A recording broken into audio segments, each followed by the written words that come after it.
You're listening to the Sass Says podcast. I'm your host, Christy Rocha, also known as Sass. I identify as a woman, a wife, and a mother. That should tell you a lot already. And over the last few years, I've learned the value of talk therapy. I have seen how my inner work not only enhances my own well-being, but also my marriage, my parenting, my relationships. And in fact, you wouldn't be hearing this right now if it weren't for the work I've done. My mission is to debunk the misconceptions and stigmas around what therapy is and who it's for.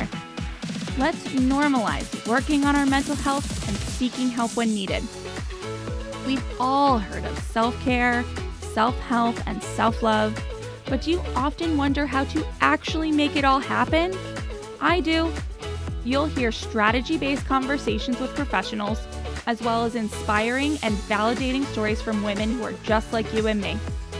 Think of this podcast as the weekly therapy sessions you didn't know you needed, with a dash of sass, a lot of vulnerability, and me, relentlessly asking, but how? Hello. Okay, so today I am joined by Jen Kalawur, the founder of Navigate Life Transitions. Jen is an experienced Kripalu and Yoga Impact teacher who focuses on the therapeutic benefits of the yoga practice. She is also a White Light Reiki Master, offering private sessions and trainings, and a transformational spiritual coach. Through Jen's coaching services, as well as the reading of the tarot and natal charts, Jen uses these tools to get you closer to the true essence of you. She believes this is your power, your freedom, and your opportunity to transcend your current circumstances to where you really belong. Today we talk about how to use yoga as a tool to move through life's challenging transitions. We talk about energy, self-love, and the power of self-awareness. Jen also helps me understand what Reiki is and how it is used to help her clients exist in their best mindsets and energies. This is a wonderful conversation that has me inspired to get back on the mat. As always, tune in after the show for my final thoughts. Hey Jen, thank you so much for joining me today. Thank you for having me. I'm excited to get to know you a little bit better. I actually want to start with something out of your own words that I'd love for you to elaborate on. So I'm just going to read it really quickly here. You are a transformational coach using the ancient wisdom of yoga and energy work to create the shifts necessary to up-level your client's experience of life. I read that and I was like, yes, that is awesome, but I need to know more. Can you elaborate on what it is that you do and the specific choice of words that you use there to describe what you do? Absolutely. First, we're here on this life to have an experience, and we're empowered to choose those experiences. Sometimes it doesn't feel that way, and there are times when life throws us a curveball, and we are transitioning from one experience to another, and that in between space, that transition is usually where we get lost. But it's also the void for the greatest potential. So what I'm using through yoga and energy work and everything that I've studied and practiced is the tools to move you through the transition at the highest level possible. So you're more empowered and you have more sense of freedom, where you can not only face the challenges that you're being given, but you can transcend them. Mm-hmm. And highest level of what? Okay, so everything is energy. Okay. And when we're like in a low, dense energy, things are harder to move through, kind of like mud, right? And also if we're in that mindset of negativity, right, where it's just like we're being bombarded and by our own thoughts or by our own beliefs. And to pull us out of that, right, there's a few steps that if we create a new habit that include these steps, like taking a pause and breathing and Mm-hmm. noticing like how these thoughts are making me feel, and just Mm-hmm. like being still with that, and then creating a choice to shift the thoughts to a higher vibration Okay, I energy. like that. Yeah. I like So that. something more positive, more useful Mm-hmm. is a big one. One of my teachers shared that with me. Is it useful for you? And if it's not, and being negative or stuck in low energy is not useful, because Mm-hmm. we don't move forward with that. Yeah.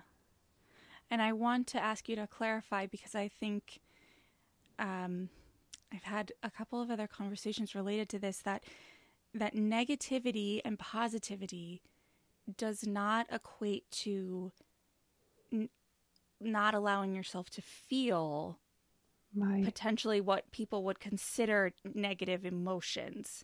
We still want to feel everything, correct? Yes. Oh, absolutely. Absolutely. Pushing away, suppressing or repressing emotions that are there is not healthy for us. So, but we don't have to be defined by it, and we don't have to live Mm, in it. Once we create the space to feel the feelings, it's there's this children's book called Going Through It, and it's like you can't go under it, you can't go over it, you can't go around it, you have to go through it. mm, And that's the same process. We have to process fully so that we can own the emotions, but then they don't, once we fully feel them, they don't trigger us anymore. They're not mm. in control. And then we can shift to another level. Okay. So, yeah. Okay. And I guess, would you say, are there common or challenges that specific challenges that you experience more often than others with clients? Like, who's coming to you, and Right. what are they hoping to achieve? So, who comes to me the most are women in their next chapter of lives. Like Okay. they've hit their career goals, or they've raised their families, and there's this sense of now what, Mm, and it's really an opportunity to create their new dharma, like their new life hmm, purpose, which is exciting because for me, it was it was very traumatic. I have an only child, one daughter, and I had her when I was 18. So my whole adult life was raising my daughter. mm-hmm. And then when she became an adult and moved out, I'm like, but what about me? I'm not finished yet. Yeah. Yeah. So I had to look at myself through a new pair of eyes, and redefine who I am and how I show up in this world. Hmm. And that was the opportunity for me to leave corporate, because that was all survival. I had to put food Mm-hmm. on the table and move into the career that I wanted for myself, that was more in alignment with who I am. Mm. And it took years of discovery and going through that. But it's through that experience that I offer clients, more than hope, but actually the space and the environment for them to create their own future. Mm. Yeah, it's funny because you initially, when you mentioned people are coming to you, kind of women specifically are coming to you with this now what feeling, I have young children, and I'm sort of like in the is this it? This transition, you know? Yeah, And so it's what it's drawing up, what it's bringing up for me is that every phase is a transition. We don't stop. It just, there's always something. There's always the next chapter. absolutely, There's always the next stage, and um, you're so in the trenches in whichever one you're in, right? It's hard to kind of see absolutely. past it. Yes, absolutely. Absolutely. And when you're in the middle of it, it might feel like it's that's all there is. Yeah, yeah, Yeah, I remember that. yeah. But yeah, there's big transitions and little transitions. Like we transition every day from Mm, day to night. We transition from being alone to being with people, and then we transition in and out of jobs or relationships, um, divorce. There's always something. And then uh, grieving, losing people, there Mm. a whole huge transition. And so I created this as navigating life transitions because we have so many of them. But the ones that I address are the ones that I'm most familiar with. Like I would Mm-hmm. not recommend, like, say, someone going through a divorce to me because I've never been divorced. So Mm-hmm. it's I know that that path is has its own challenges. So, Yeah. but moms, people with adult children, people who have made career changes, starting their own business, things like that, Mm-hmm. I feel very comfortable with with guiding and Okay. supporting.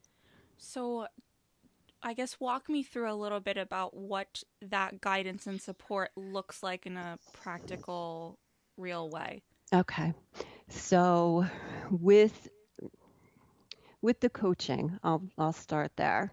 Okay. Um, I listen.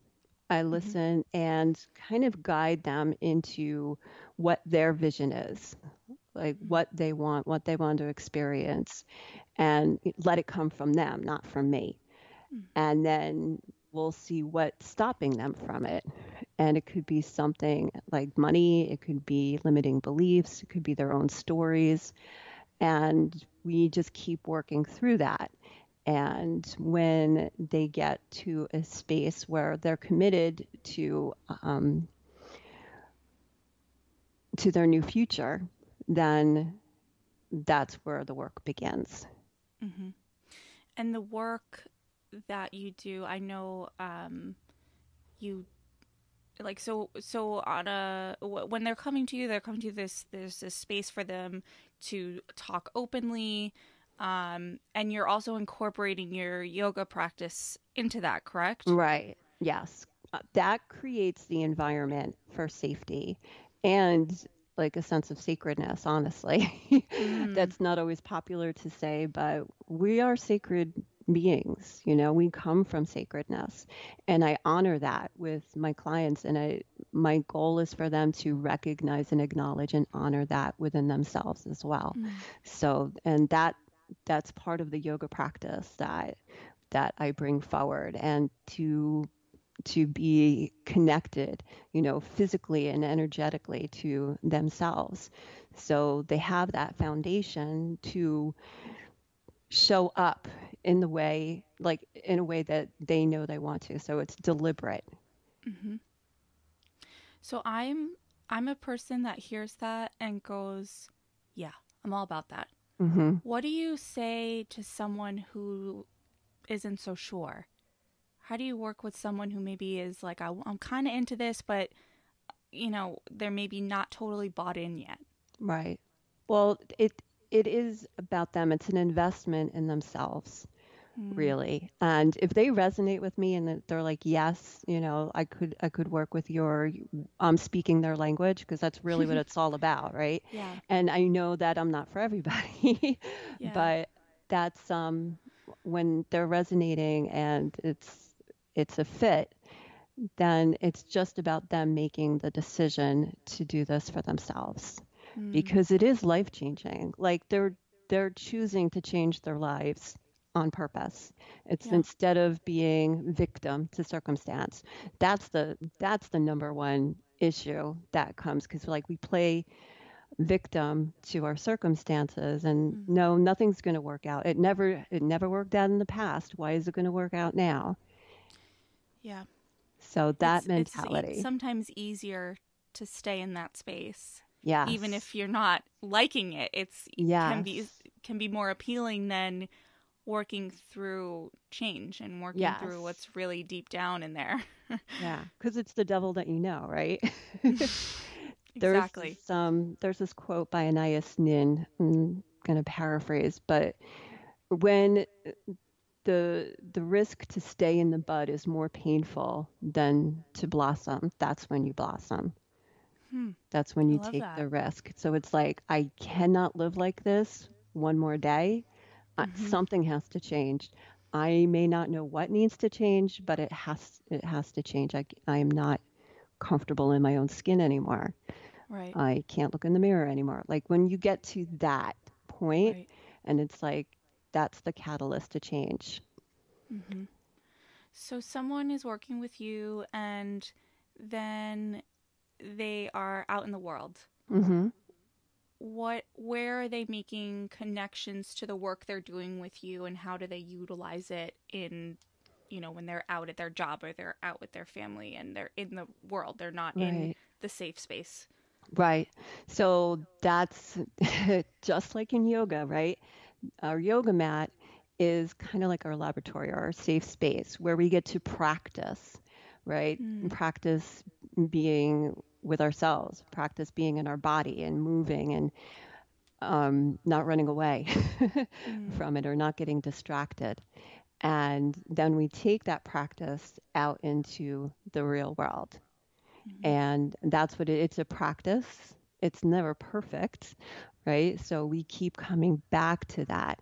And with my guidance and support and the sessions that we do together is like that safe space. And we look at everything like with no filter because it's just another distraction to look Mm. at something and say it and own it and make a decision about shifting it and Mm-hmm. then creating the action plan. But it needs to come from the heart, right? Yeah. Otherwise, it's meaningless. Yeah. And I have not, unfortunately, had my yoga practice for a little while now, but there was a time where I was, multiple days a week, just couldn't get enough. And I think that if anyone listening is not familiar with the practice, it is, I don't know if there's anything that I would describe more accurately than yoga as being a practice, because it really takes work. And I think that it takes time. You have to allow it the time it needs so that you can just sit. And, Yes. I think that that's really, I don't know. And I'm sure you see this too. And I wonder if you have more to say on it. But, we just want the instant gratification, the go, go, go, all the things we hear about our society now. And yoga is like, take a Right. seat, but you have to be willing to wait it out, Yeah. because I don't know, because for me at least, I was much younger and had less, adult problems, I guess, but it was much easier for me to get into it mentally when I was younger, because I could just access that part of myself a lot easier. And now I would be curious again, because I've had therapy, I've had experiences, and now I almost crave it, you know? Mm, yes. Yeah. Yeah. They say you never step in the same river twice, right? Hmm. So every time we show up on our mat, it's new. Like Yeah. I still see myself as a beginner. Mm-hmm. I've been doing this well, teaching for over 8 years, but my personal practice has been, I would say, my whole adult life. Yeah. And it's been my companion and my go-to and my salvation at times. Yeah. Just to be able to sit and to be with myself. Mm-hmm. Um, yeah, and that is a practice. And there's some days I do not want to. Yeah. No, it's hard. Yeah. It's very hard. They say one of the hardest poses is Shavasana Yeah. because Shavasana is corpse pose where you're not doing anything. You're just laying there, letting gravity take over, and you just are being. Mm-hmm. And it is, I see people like getting very fidgety and fussy. Some people can't even close their eyes. They Yeah. just to have that trust within themselves is daunting Mm-hmm. and not comfortable. And Mm-hmm. it is a practice to get comfortable with just being. Yeah.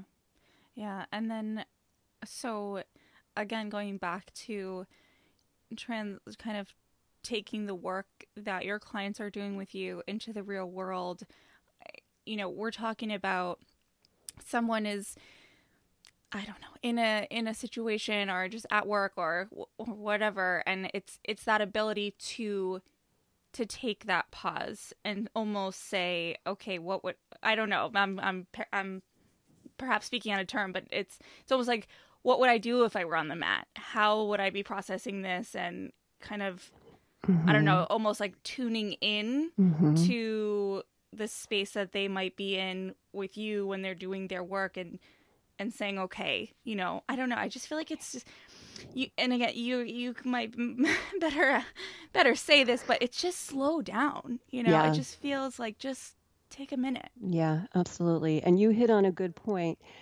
Our imagination is really powerful. It is such a gift. And if we're in the midst of something that we don't like, we can close our eyes and put ourselves in a whole other environment that feels safe, that feels Mm-hmm.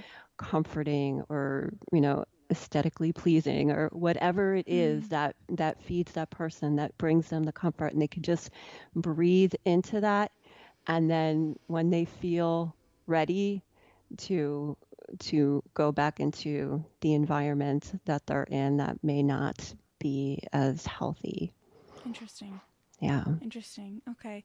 So my kids are having a tantrum, and when I'm hiding in the bathroom, I'm going to imagine myself on a beach. Yes. Yeah, absolutely.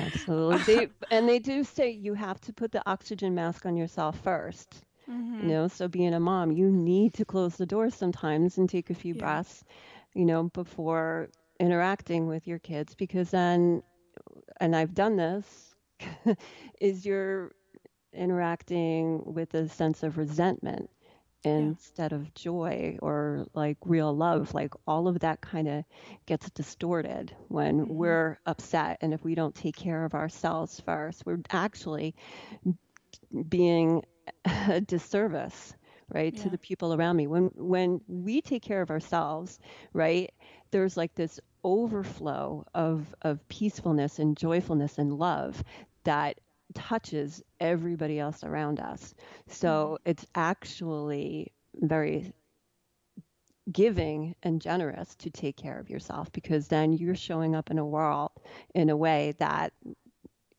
the world can embrace, and people feel easier around you. So that's a gift. Yeah. It's a gift for yourself, and it's a gift for the people in your lives.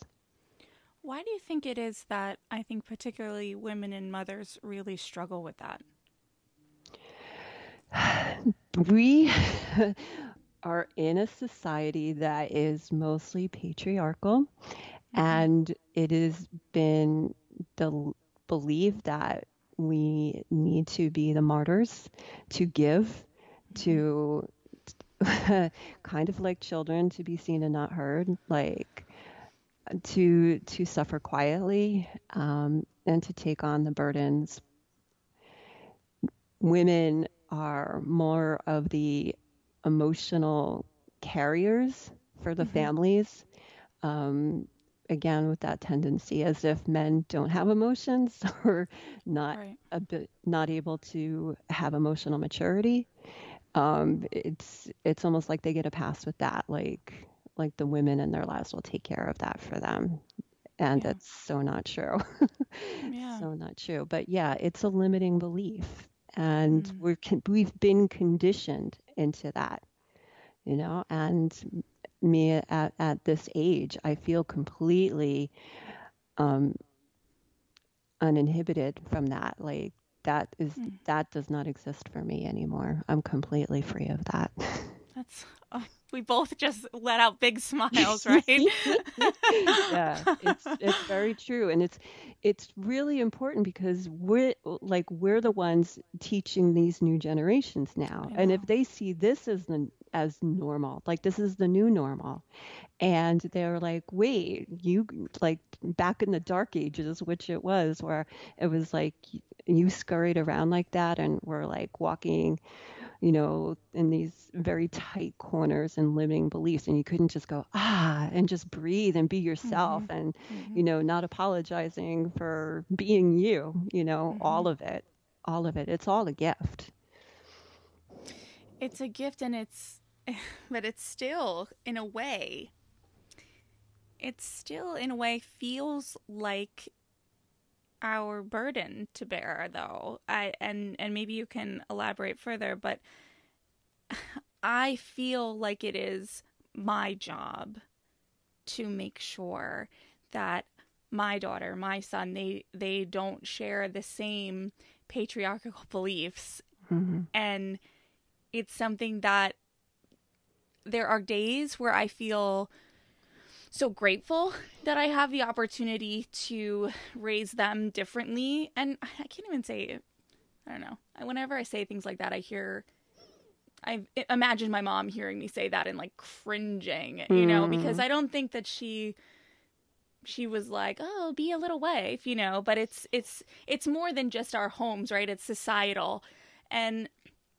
But back to my point, there are days where I feel truly grateful for that opportunity. And then there are days where I'm like, God, one more thing, one more thing. We gotta change the world.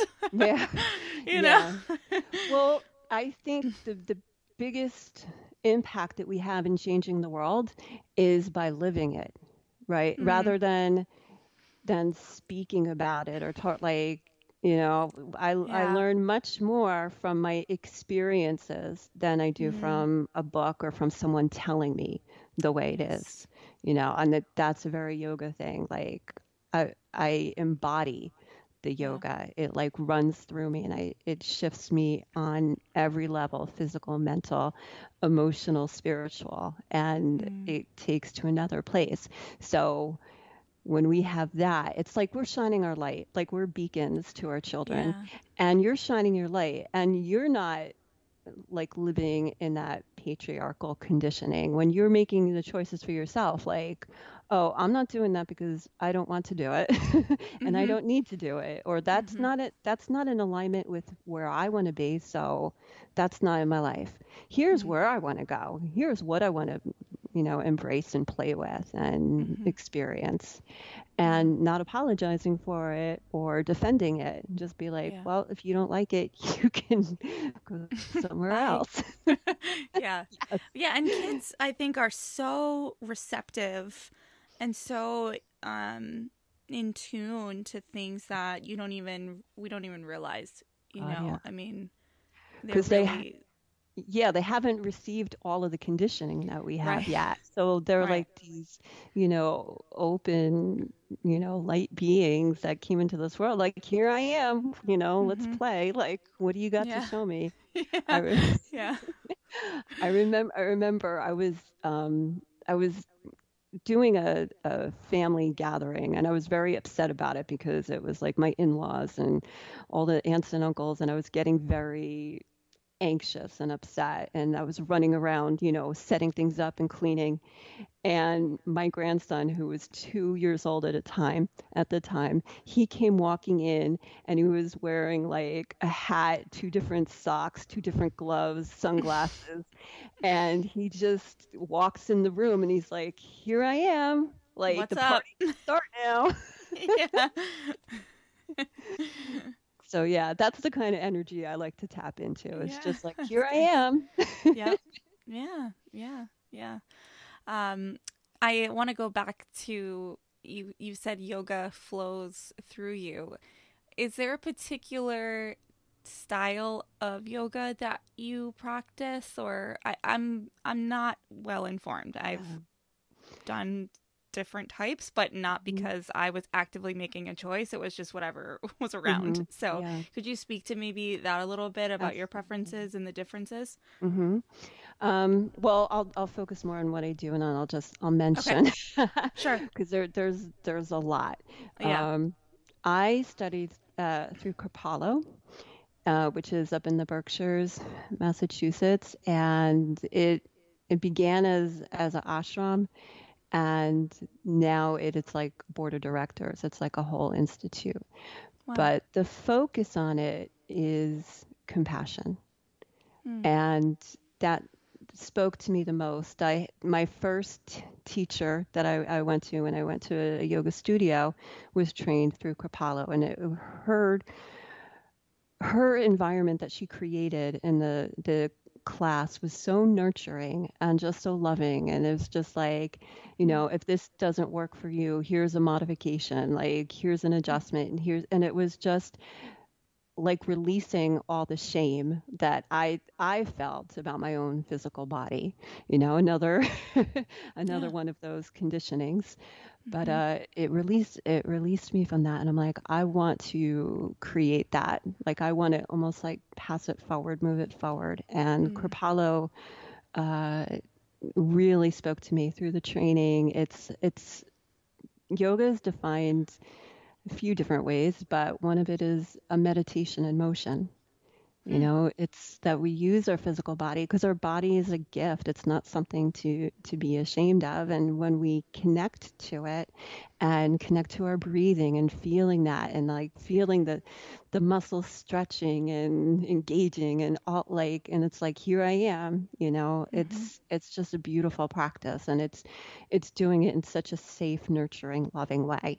So my heart is very Kripalu. Mm-hmm. And I also, it wasn't enough for me. So I went locally to Yoga Impact, which is a nonprofit organization that brings the benefits of yoga to underserved communities. Wow. And yeah, the founder of that is Nancy Candia, who I work with very closely. And we did an advanced teacher training with focusing on the therapeutic benefits of yoga. Again, all down the line physical, mental, emotional, spiritual. Um, and like really studying, you know, different like autoimmune diseases to anxiety, depression, and how the yoga practice can address these different issues. So it Hmm. was really impactful for me. What are some of those ways? What are some of the things that you learned through that? I mean, how does yoga how? I guess how. Yeah. Yeah. Okay. So How? Just tell I'll me more. I'll How? I'll do one example. All right. Sure. So having our body in different postures or positions, it can affect our mindset or our Mm. emotional body as well, right? So when we have our sitting in alignment, right, and I'm in nice balance, I'm rooting down in through my sits bones into the chair, and I'm upright, so I'm as if the top of my head is lifted Mm. and I have a little core engagement, not a lot, but enough to keep my rib cage away from my hips. Mm-hmm. And I feel stronger and more confident in this position, Mm. right? Now, Mm-hmm. if I lift my chest forward and squeeze my shoulders back, so it's more like a extension of the spine. And if I hold myself this way all the time, it's not very relaxing. It's more rigid. It's anxious. This is more the position of anxiety, right? So if I'm Mm. walking around with my shoulders like this, um, and then opposite, right? So if I round my shoulders forward and then I'm rounding my spine and my head drops down, that is a position of depression, Mm. right? So Mm-hmm. being in balance of that and noticing it and shifting it. So if I have someone who's more depressive, safely, I would do more heart openers or back extensions to pull them out of that depression. Or if they're in a space of anxiety, I would give more relaxation, let their shoulders soften, let their face Yeah. soften. Like that's Yeah. where so that's very, simple example of Right. how our body affects our mindset. Wow. I mean, I just as you're talking, physically could just pinpoint feeling emotion throughout my body as I was kind of moving along with you talking, and it's in just a few minutes, not even you're talking for just a few seconds. It's pretty powerful, actually. Yeah. And being aware, I think even I tend to with these interviews too, it's like I want them to be successful. I'm still kind of new at it, and I feel myself lock up from Mm. time to time, and I have to actively, as I'm either thinking or you're talking, go, chill, Mm. like Yeah. breathe, Yeah. because I don't even, I realize now when I do it, but it took me a little bit to be like, why am I so sore? Mm-hmm. And I realized that I was doing interviews like this, like all tense, all stress. Yes. Yeah, it's true. Biggest number one empowering thing that we have is self-awareness. Mm, Like that is number one most empowering. And yeah, that's what I want to leave everybody with. Like once you notice, then you can change it. Sometimes like we're so conditioned into, this lower dense energy field that we play in, and it's like, wait, I have a choice. I could do something. I don't have to feel this way or live this way or be this yes, way. But sometimes you're not even aware that you're not happy because you've right. just been unhappy or tensed or whatever for so long. You don't, Or it's just your numbing. normal. Yeah. And when you're aware, then it's like, oh, Yeah. and I'm like, that's not comfortable. That doesn't Right. feel good. And then Yeah. you can make the choice to change it. So yeah, Mm-hmm. self-awareness is number one. That is a game changer. Yeah. And when I know I'm not perfect, and I notice when I'm not being perfect. I notice when I'm procrastinating. I notice when I'm anxious or whatever it is, or I'm cranky and I'm not being very nice to the people around me. Mm-hmm. I notice, and then I can cut it out Yeah. and move. Yeah. Cut it out, or I like how you said, or move, because sometimes, I don't know, sometimes it's okay to be cranky, but just Hmm. in your own, just keep it to yourself, you know what I mean? Like, Yeah. you don't need to be, affecting others necessarily, or being rude or just unagreeable, but I think what I'm learning, um, is that we need to feel all the things, Hmm. we need to work through them as much as we don't want to. I mean, my therapist spent a lot of our time early on reminding me that I'm human Hmm. and that I'm going to feel things, Yes. and it's just more about how you cope with it, and your response to those Right. feelings, that is the work. How do you how what so is I mean, I know that yoga in itself can be done anytime, anywhere. Anyone can do it. What do you Is it something that someone could do in conjunction with traditional therapy? Like, how does that work? Yeah, absolutely. So chair yoga, I do that a lot with seniors, and that can be incorporated like even, like over a Zoom call or whatever sessions that we're Mm, having. Yes. yeah. I would say, all right, let's take a moment and just breathe. Put your hands over your belly and just like expand your belly into your hands as you inhale, and then, draw in, squeeze in on the exhale. Mm-hmm. And, just that practice. And then a little moving, if they're stiff in the shoulders, doing some shoulder rolls or, yeah, so that could be incorporated. And I know a lot of teachers, I have taught yoga teachers who are in therapeutics, and they use the yoga practices Mm, to help with their clients or their students. mm-hmm. Um, yeah, I had one. She's a occupational therapist, and working with the children, it really has taught her to create the environment Mm. for the children to feel safe in working with her. So Wow. absolutely, Yeah. absolutely. You mentioned Zoom. Is it How are you navigating now this sort of virtual world that we're in? I mean, I feel like it must be challenging at times to really make sure that the energy and the feelings are there. I mean, talk to me Hmm. a little bit about that.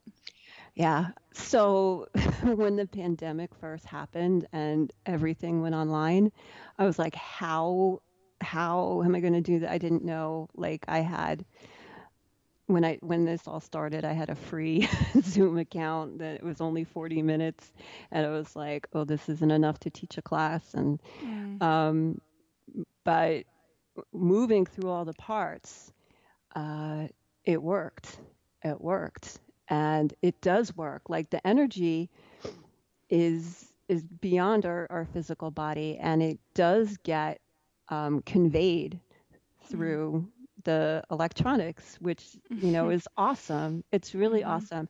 I even would do Reiki sessions, and I even did Reiki training through Zoom. And I Wow. was really curious. Like I asked my teacher, like, is this going to work? Is this ethical? I don't know, you know. And um, it worked. It Mm. like his energy is energy, and I was able to do the attunement, and they were very successful. And I'm just really grateful that this does work, because Yeah. then I can reach more people Mm-hmm. and affect change in that way. I love being face to face, but it's not required that I Okay. can have this avenue as well. Yeah. You mentioned Reiki. Hmm. What is Reiki? So Reiki is an energy healing. So I talked a little bit, everything is energy, and Mm-hmm. there's low and high energy. Reiki is high energy. And Okay. it's almost like tuning into a radio dial. I might be dating myself because I don't know if people even know what that is I know anymore. what it is. But it's like you tuning into a dial to get the station Mm. that you want, right? Okay. And and that's what attunement is like you Mm. tune into that Reiki energy, which is all benevolent, sacred, loving, and it works with our energy, with our Mm. body. Um, yeah. So it balances. And what I am as a Reiki healer, and it's not really me doing the healing, it's the Reiki that's coming through me. Mm-hmm. And I can do hands-on, so people have said that when I'm giving Reiki that my hands feel hot or, Mm-hmm. they feel so, or they'll feel something happening, you know, in that area where my hands are. But they'll also feel it over Zoom. Yeah. That I can do that as well. I can work remotely. Um, and people still get the effects of it. I'm really grateful that Reiki is becoming more mainstream now, Mm-hmm. that they're offering it in hospitals and Oh. medical centers. Uh, my best friend, she was going through cancer treatments, and that was the first time that she was offered Reiki. And she asked me later, she's like, wait, don't you do that? And I'm like, yeah, that's what I do. But it wasn't, I don't think it was really legitimate to her until it was offered through that. Interesting. So then that kind of opened everything up, and I was able to be her Reiki healer. Interesting. Yeah. So there's two things that I want to go back to there. What what does a Reiki session look like? What are you actually doing? Are you talking? Are you mostly with your hands? What can someone expect Hmm. that to look like generally? So generally, if they come visit me, I have them on a massage table.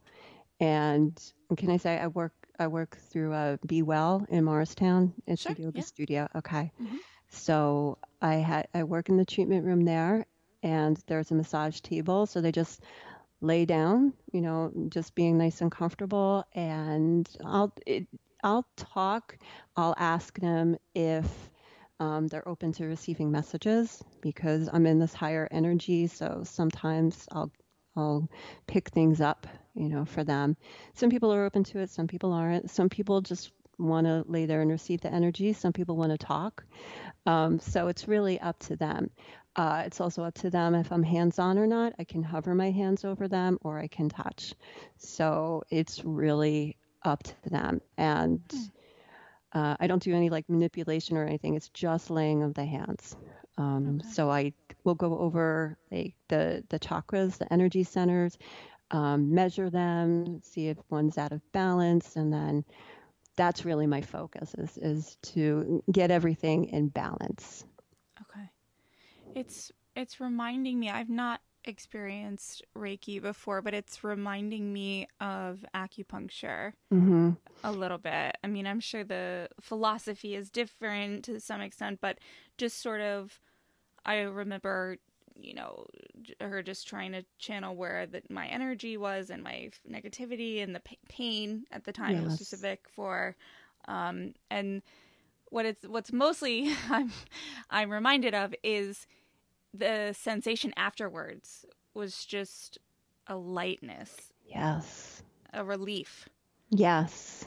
Yeah, Yeah. absolutely. Because our bodies, and I'll just say like our bodies and mind, because they're very intertwined. Mm-hmm. Like we're like picking stuff up all the time. Like Mm-hmm. you go get your car washed, and then like a week or so later, like it'll get dirty. Like it's like you never washed it. Like we have to keep you know, Oh, cleansing and interesting. clearing ourselves Yeah. because we keep Mm-hmm. attracting junk.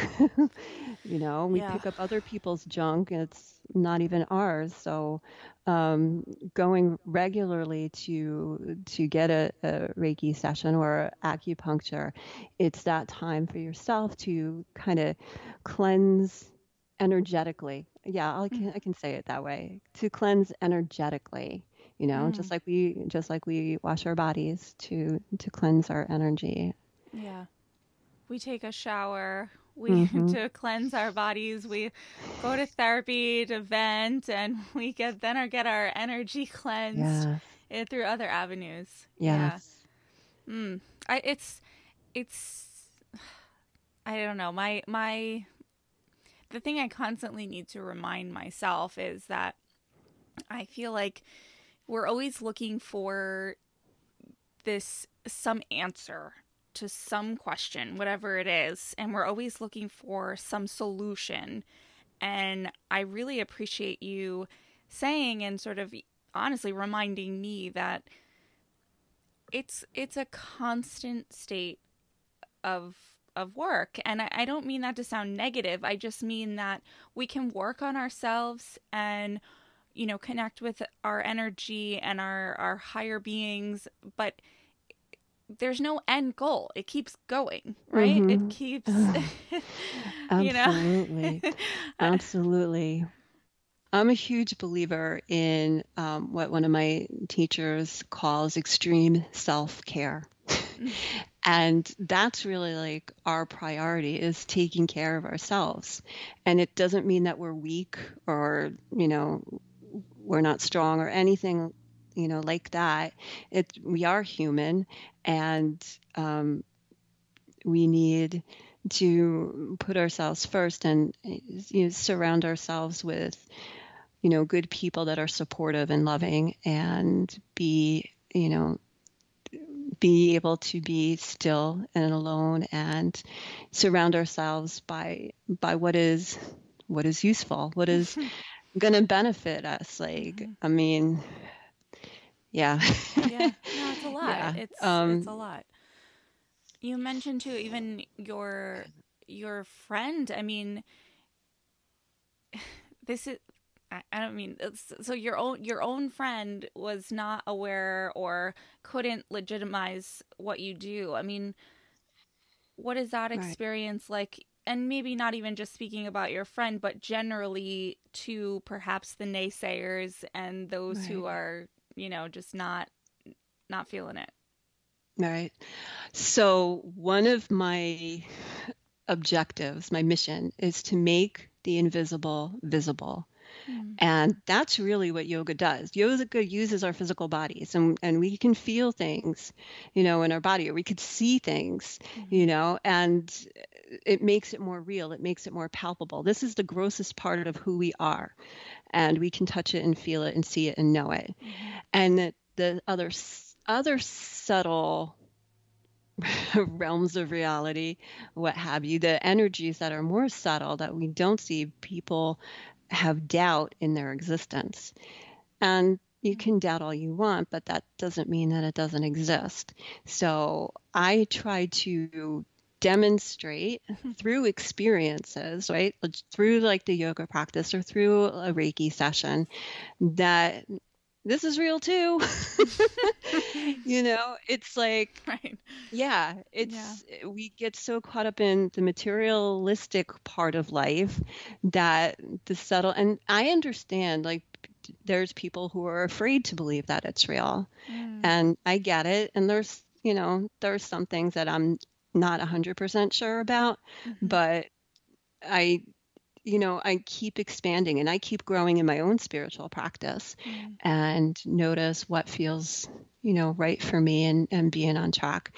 And I feel like there's a need for more spiritual leaders to address this. And really, I just got a visual of the handcuffs coming off, and like I'm free. Like I don't have to live in this constricted way that I was conditioned to believe I had to be like. Yeah. Like I can be free to be the person I was born to be. And then who the heck is that? I didn't even practice doing that. Yeah. So that's what I'm doing now is I play. Yeah. I play all the time. Like I wake up and I'm like excited and I'm happy, and I play like happy music and I dance around, and I don't care. It's Yeah. just like, I want to feel this way. And I start my day deliberately on purpose, happy and determined that it's going to be the best day ever. It's pretty powerful. I mean, because it again, it just can be easier to not do that. Yeah. But I wonder, I feel like this could open a can of worms, but is there a short answer perhaps to some of the things that maybe you're not sure of? As far as you mentioned, there are some things you're not 100% on. Mm-hmm. Yeah. Everything is energy, and there's tools that we use to help us. Okay. Let me see if there's a better way to say this. All right. I'll go in the terms of us being magical beings. Okay. Right? That we can shift energy. Okay. Right? And like once you know that and you have the tools for it, the intention behind it can be positive or negative. And there's some things that exist that I'm not sure what the intention is behind it. Okay. So, and I grew up in a very religious home, so that again is part of my conditioning of what I'm allowed to do or not do. What I understand now is that a lot of that conditioning was to hold us back from who we truly are and what our real power is. We're powerful beings. There's a lot that we can do once we give ourselves the permission to do that. Yeah, like we can change ourselves, we can change lives, we can change so much. Yeah. And it's just a matter of giving permission. But yeah, it's a tough one. I can hear it in your voice. I can see it in your face. I appreciate you trying. I understand it's probably much bigger. You could probably explain it to me for another hour, right, and it would take more time, yeah. I'm sure. Yeah. For me, I try to be respectful of where people are at. Understood. Right? I've been on this journey like purposely, deliberately since 2011, when my life was not working for me anymore, and I had to change it, or I don't think I could have went on much longer. And it opened me up to different ways of living that in the past I thought was wrong. Like how, like almost like, how dare I? Yeah. The audacity. And I was like, well, I can't do it. Yeah. Yes, the Yeah. audacity Yeah. to be myself. Yeah. Yeah. Yeah. I just love that But I had word. to So figure out who that anytime. was. Yeah. Yeah, I love it. Yeah. um, has anything truly surprised you in the work that you do, working with clients or in your own journey? Um, how quickly things can shift. I like that. That's 'Cause a it great used to, answer. I used to think healing takes a long time, or undoing all the stuff that was done either to us or by us Mm-hmm. would take a long time, and that's not necessarily true. You know, um, once we show up, once you make the choice to show up and you have the courage to show up for yourself, you can move mountains like pretty quickly in Yeah. your life. Yeah. That's really helpful. I like that. Mhm. And I noted here, I don't know if this comes from somewhere or if it's your own, but I noticed that you sign off on your social media and things like that with the phrase, the universe is always working in our favor. And that reminded me of, I was reminded of that phrase as you're talking, because it just seems like when you're open for it, it's already working. So it just, Yes. like, we're the holdup. Like, we're Yes. in the way. So if we can get Yes. out of the way, the universe can just do its thing with no Yes. roadblocks. Yes, absolutely. We're the ones putting the roadblocks there. Yeah. Yeah, absolutely. Mm. And yeah, we're free to move. And there's another phrase that I love that I grew up with. God wants us to be happy. Mm. Like, why would we be created to be miserable? Like, Right. why would we be created to be stuck Yeah. and be limited? And what sparks joy within us is what we're supposed to do. Mm-hmm. When they say follow your passion, that's that's where we go. Otherwise, we wouldn't have the passion. Yeah. There's been times in my life where I thought, and I think you can relate, like, is this all there is? Yeah. And that joylessness of life, and of feeling stuck or trapped Mm-hmm. in and it's like you don't, and it's not like you have to run away from your family to find joy, Right. or quit your job, but you can be joyous wherever you are, Yeah. and just let go of the constraints that keep you from that. Mm-hmm. Mm-hmm. Yeah. It's pretty. It's our own responsibility to Yes, create that for yes, ourselves. absolutely. It Yeah. absolutely is. And that's the part that a lot of people run away from. And I get it. But once you own that responsibility, then you have the power and the freedom to Mm-hmm. transcend your current circumstances and move into a place of joy. Mm. I love that. Is Jen, is there anything that you would have asked yourself that I didn't, or would have wanted to make sure that we addressed here today? I think the things that I use are the tools that I use that resonate with me. And there's a number of them. And I know they don't resonate with everybody, but like, I really love astrology. I use Mm. that as a blueprint. I do that, like, tomorrow's the full moon in Aquarius. So I even taught this in my class this morning, and in using this full moon as an invitation for self-love, right? Because the sun and the moon are in opposition. I couldn't really talk about this forever, but it's like the sun is shining the light on the Aquarian version of the archetype, and that's like our quirky, out of the box, non-mainstream side of who we are, and then we get to be playful with that. So I love offering that when I do natal chart readings for people. It gives them a deeper insight of what they were born to be, and Hmm. and why they get triggered in certain ways. So it's an invitation. Everything's an invitation for self-love. That's really where that's my foundation, is for people to find more love for themselves.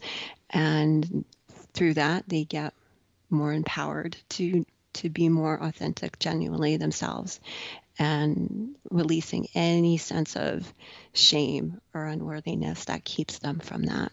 Interesting.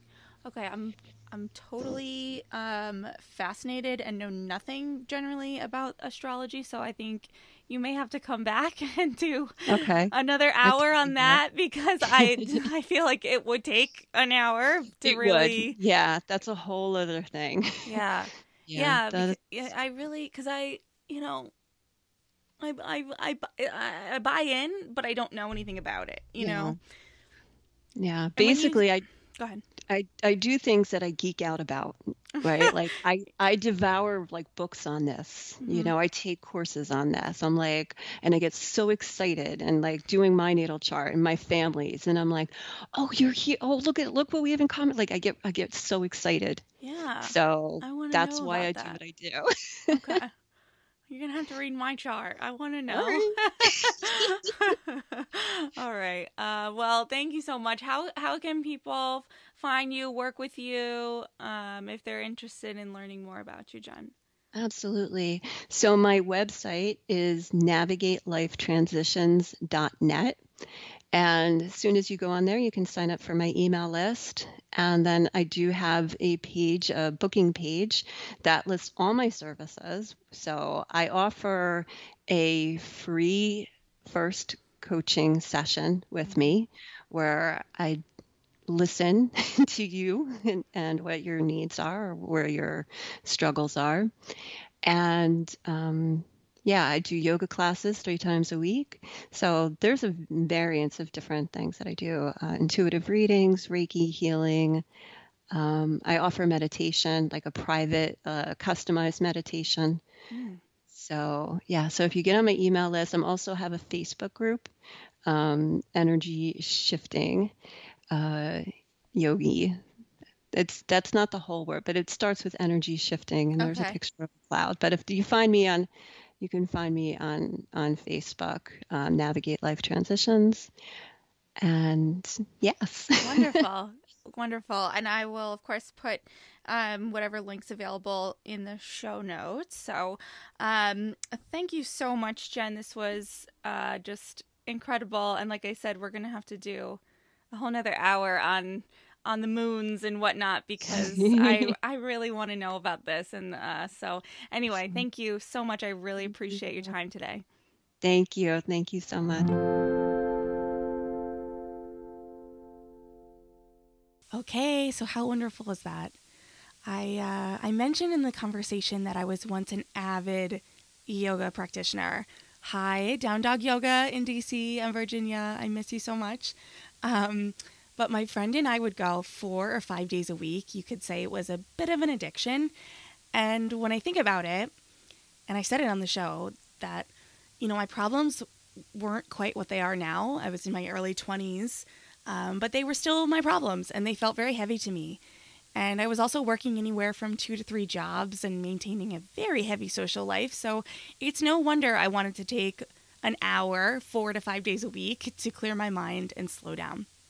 If you've never practiced yoga but are curious, please take this as a sign to try it.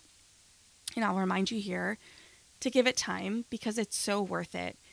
During that time that I was just talking about, yeah, I was young, but I really believe that my time practicing yoga then is what helped ground me. Like I said, I was working a lot of jobs. I was very social. I was young. I was living in a city by myself. I was too cool for school. But having that steady practice in my life really helped to, like I said, ground me, but also gave me something to put a lot of my energy into, my focus, and in a weird way at the same time, gave me a place to slow down and sort of remove myself from all the energy that I was putting into everything all the time. And if you've practiced yoga on a consistent basis, you know exactly what I'm talking about. If you haven't, try it, give it time, and you'll understand. But the overlap in the conversation to many of the others that you've heard on the show is that self-awareness piece. And I love that Jen made sure to point out that this is the biggest takeaway. Taking time for yourself and asking, am I hungry? Do I need more sleep? Am I angry? I'm feeling sad. Why? Oh, that irritated me. Why? I'm really feeling happy right now. What is the catalyst? How can I get more of it? And so on. We want to feel all the things. Life is not about never feeling sad or never feeling irritated or never feeling mad again. Feel all the things, but slow down long enough to notice them and work through them. And as a concept, it sounds really easy, but it's not. And that's why I recommend therapy or working with a coach like Jen. She can be very helpful. A coach can, a therapist can, Jen can if you want to work with her. They can be so helpful to helping you kind of see. They can be so helpful to help you see, like, hello. Anyway, the benefit of having another person involved is you're so used to your own stuff, right? You're so used to your own thoughts and your own beliefs and everything that's limiting you because they are you. So having that other person involved is, they're able to see through it a little bit, and they can ask you the questions that you won't ask yourself, or they can just give you that space to maybe admit things you'd never admit to anyone else. And it's really transformational work. I love it. So thank you, Jen, for joining me. You've left me with quite a few nuggets of wisdom to consider moving forward. And thank you for listening. And I'll see you next time. Thanks. Thank you so much for tuning in today.